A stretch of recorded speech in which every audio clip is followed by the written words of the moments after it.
this is going to be fascinating for those of you who have not heard Mr. Broussard before. Right. Gill Broussard. And I got to tell you this, I am not, I'm going into this. I'm a skeptic of Planet X. I don't believe it is a planet. I am. And today, I don't know. I have to look into much further what Mr. Broussard's research, because he's made me open my eyes a little bit to something more. Yeah, and I listened to, as you did, to Care Around the Midnight, the episode. I've seen the documentation submitted by Gill Broussard, and I'll say this, folks. This, I was a skeptic. Now I'm whoa. I looked at the documentation, the research that Gill Broussard had provided, and I got to say, you better pay attention. Everyone's got to pay attention to this. This so closely, and the way Mr. Broussard has done his research, it explains so many stories in the Bible. The Bible explains so many stories in so much more detail. And, we talk about this a lot, how we read the Bible. Some of us, we read it fast. We read it for certain parts, looking for certain information. But we have to go through it slowly, sentence by sentence, and try to understand what is being said. Yeah. And there's a lot of stories that Gill will talk about tonight that we've talked about with other guests on the show, and what Gill adds and brings through his research adds a whole new dynamic to what we were looking at, biblically speaking. And that's one thing that really caught my attention. Yeah, this is something that I think it's critical to really understand, because if Gill is right, we have to look at things a little bit differently. Well, a lot differently, I suppose. Absolutely. All right, well, here's what I'm going to do. For the YouTube listeners, I'm going to put up a static image. Just bear with us for a little bit. I'm going to check a couple of connections here, because I do believe this is supposed to be connected into that. Can you see me pointing over here? Mm-hmm. And it's not. And it's not. But you're telling me you did not. I just pressed the off button like every night. You didn't move that cable. Mm-mm. Huh. No. Huh. Nope. Just shut the lights off, turn the cameras off, ended the live stream, and that was that. Huh. Okay. So we will get this fixed. All right. But, we'll figure this out. Let's get into this, Mr. Broussard. I want to ask you, let's just start out. What started you on your investigative search into this Planet 7X, and why is it called Planet 7X? Oh, well, thank you for having me on your show. And this investigation started as a skeptic. When someone had called me whether or not they had wanted to know whether or not this was a real object, or if it was, and if it had any biblical merit to it, and such. So at first I was a skeptic, and then when I took a deeper look into the subject, I found that there wasn't really any data backing up most of the claims, and then that led me to I said, well, if anybody's seen it, it would have been the Asian astronomers, and so that's where I started looking, and I came across a unknown object that was seen in 1054, and its entry and exit matches some of the biblical parameters. And Planet 7X, I've heard Planet X, I've heard Nibiru, I've heard the blue star Kachina, many names. Why Planet 7X? Well, to separate, whenever a person finds that the present information that's out on an object is different than what his present findings are, he'll usually title it different, to where when a person is having a conversation, you know where the background information is coming from. And pertaining to my information, it's the Asian records as well as the biblical records, and some artifacts that are found in museums that point to this being a real object. There was Mr. Tyson, an actual physicist, Mr. defines science as whenever you can take observe this phenomenon, bring it into the laboratory, and show that it's repeatable. That's called science in this astronomy. Well, come to find out, the Bible, as well as many other artifacts, have absolute science in it, according to this object that has come through it multiple times in the past. And my findings show that its orbit is many times shorter than what the present information that is put out there. It has a erratic orbit, but if we had to put a date on it, it would be closer to 360 as far as the years go, as far as cycling through, than the 3,600 years that's mostly been claimed. And yeah. That's fascinating to me because we have heard about, the 2012 Mayan calendar. A lot of people, this is where a lot of this talk was resurrected before the 2012 Mayan calendar, hype.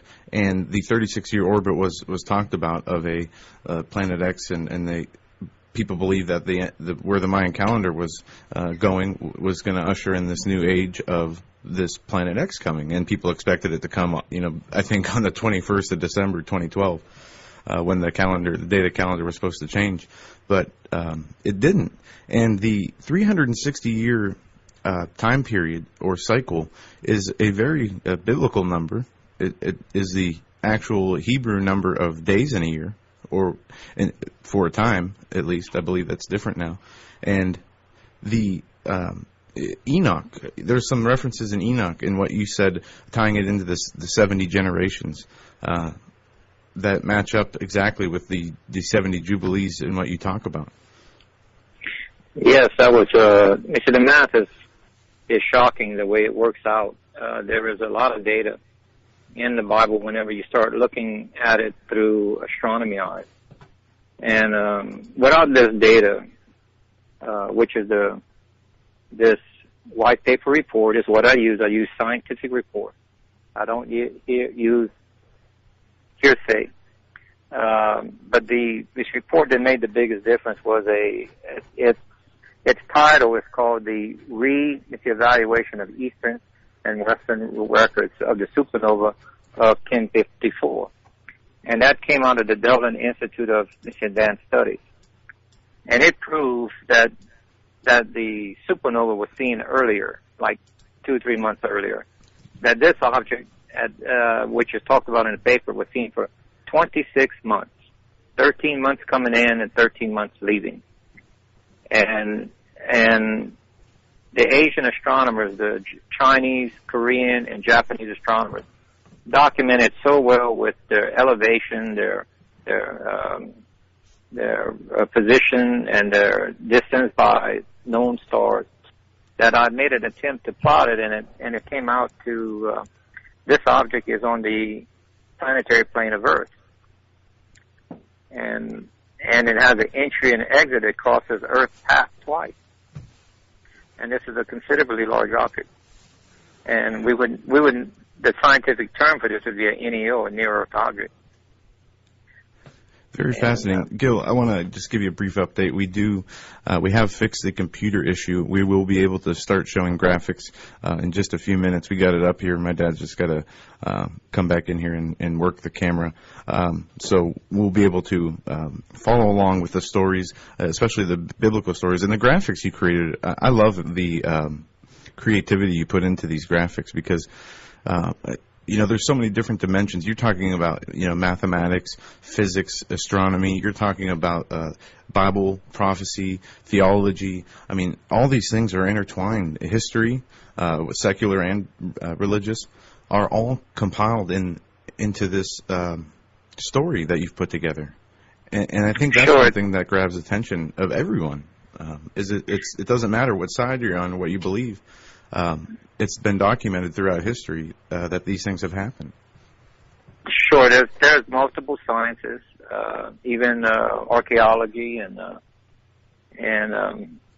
math, the engineering end of it, trigonometry, everything. You have to have multiple scientists to come together to figure this connection here. the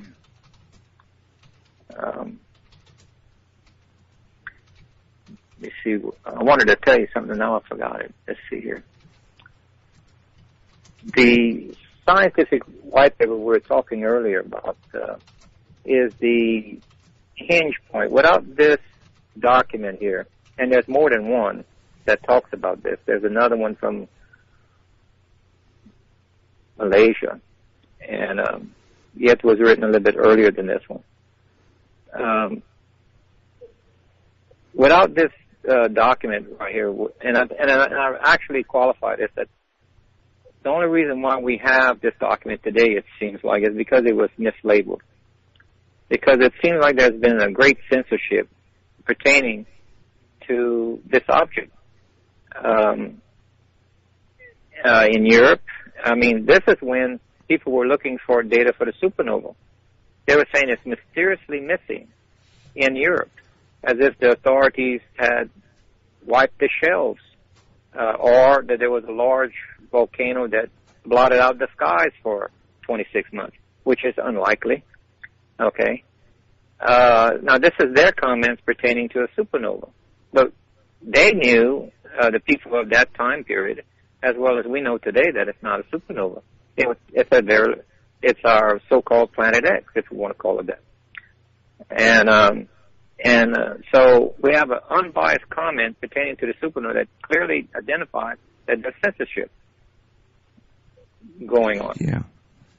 Yeah, and I want to, if I can jump in here, the 360-year cycle, and and this was my preconceived notions, or one of them, about Planet X, if it did exist, was, well,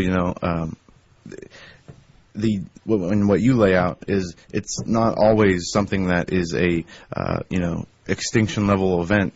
Actually, quite to the contrary, there were changes, earth changes. There was destruction, increase in earthquake storms, and different things that we see today. But it didn't, aside from Noah's flood, there wasn't a worldwide, kill-off ever. But we're not done yet either.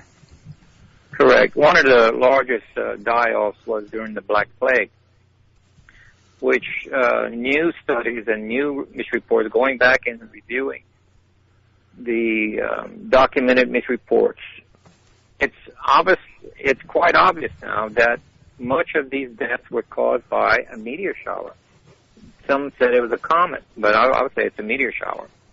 And this object that passes by us has been misidentified as a comet. Okay, but it's entirely too large as a